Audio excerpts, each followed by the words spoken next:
Hello everyone, आज बनाएंगे एक ऐसा कोरमा जिसे शादियों में और पार्टियों में आपने बहुत खाया होगा। मटन देगी कोरमा। इस कोरमे को डेग में बनाते हैं, इसलिए इसे डेगी कोरमा बोलते हैं। हम इसे बिना डेग के बिल्कुल डेग स्टाइल में, बावर्ची स्टाइल में बनाएंगे। जिस तरह से बावर्ची इसे बहुत ही ईजी तरीके से बनाते हैं, बिल्कुल वैसे ही आज हम इसे बनाएंगे। तो चलिए बनाना स्टार्ट करते हैं। तो सबसे पहले हम प्याज फ्राई करेंगे। तो इसके लिए कढ़ाई में ऑयल गर्म करेंगे। ऑयल की क्वांटिटी ज़्यादा मीन्स 1 से 2 कप रखेंगे ताकि प्याज अच्छे से फ्राई हो। तो 4 मीडियम साइज की प्याज को फाइन कट करके डालेंगे और इसे लाइट गोल्डन कलर आने तक फ्राई कर लेंगे। प्याज को कैसे फ्राई करना है इसकी फुल वीडियो टिप्स के साथ आप मेरे चैनल पर देख सकते हैं, या फिर मैं डिस्क्रिप्शन बॉक्स में उसका लिंक शेयर कर दूंगी, आप वहां से भी देख सकते हैं। तो प्याज बहुत अच्छे से फ्राई हो गई है। अब इसे इस तरह से प्लेट में फैला देंगे ताकि ये जल्दी से ठंडी हो जाए और क्रिस्प भी हो जाए। जब प्याज ठंडी हो जाएगी तो इसे ग्राइंडर में बिना पानी डाले कोर्सली ग्राइंड कर लें। कोर्सली ग्राइंड करने से मसाला दानेदार बनेगा। अब कोरमे में डालने के लिए खुशबूदार मसाला तैयार करेंगे।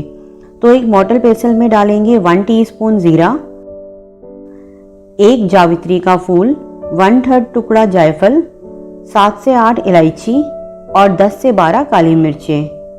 अब इन्हें दरदरा कूट लेंगे या इनका दरदरा सा पाउडर बना लेंगे। आप चाहें तो इसमें 1 से 2 बड़ी इलायची के दाने भी डाल सकते हैं। तो ये देखिए, इस तरह से दरदरा कूट कर तैयार कर लेंगे। इसमें इलायची के छिलके हैं, इसे इसमें ही रहने देंगे। अब एक कुकर ले लेंगे। गैस अभी ऑन नहीं करेंगे। कोरमा कुकर में बनाएंगे ताकि इसका कुकिंग प्रोसेस कम हो जाए। तो इसमें डालेंगे 1 किलो मटन और अब डालेंगे कुछ खड़े मसाले। तो डालेंगे 2 बड़ी इलायची और 4 छोटी इलायची। इन्हें थोड़ा थोड़ा सा खोल देंगे। 2 से 3 तेज पत्ते, 1 बादियान यानी चक्रफूल, 10 से 12 काली मिर्चें और 7 से 8 लौंग। अब डालेंगे कुछ पाउडर्ड मसाले। तो डालेंगे 2 टीस्पून नमक, 2 टीस्पून लाल मिर्च पाउडर, 1 टीस्पून कश्मीरी लाल मिर्च पाउडर और 2 टेबलस्पून धनिया पाउडर।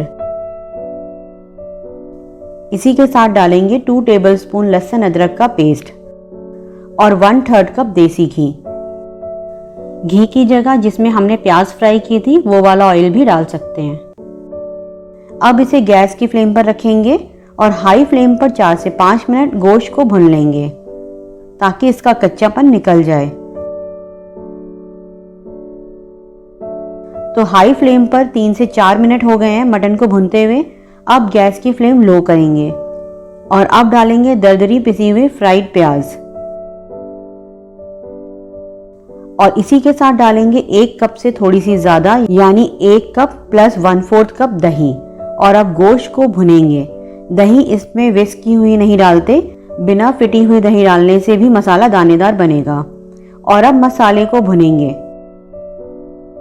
4 से 5 मिनट भुनने के बाद इसमें डालेंगे दरदरा पिसा हुआ मसाला और अब गोश्त को तब तक भुनेंगे जब तक मसाला अच्छे से भुन ना जाए और ऑयल सेपरेट ना हो जाए।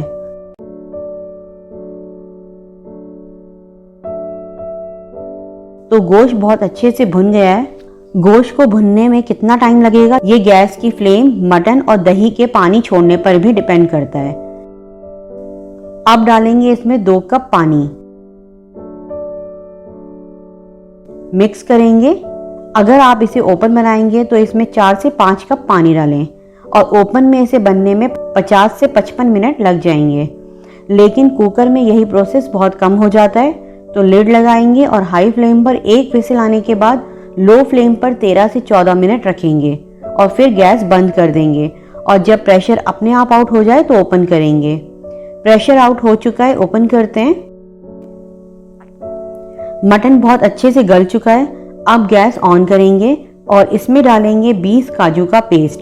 1/4 कप पानी डालकर काजू का फाइन पेस्ट बना लेंगे और इसी के साथ डालेंगे कोरमे का मेन इंग्रेडिएंट 1 टीस्पून केवड़ा वाटर।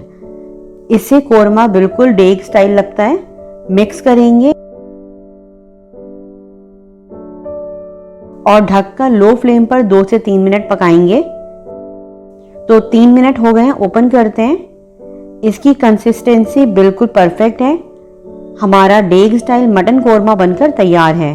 तो मिलते हैं नेक्स्ट वीडियो में एक नई रेसिपी के साथ। तब तक आप इसे बनाएं और एंजॉय करें।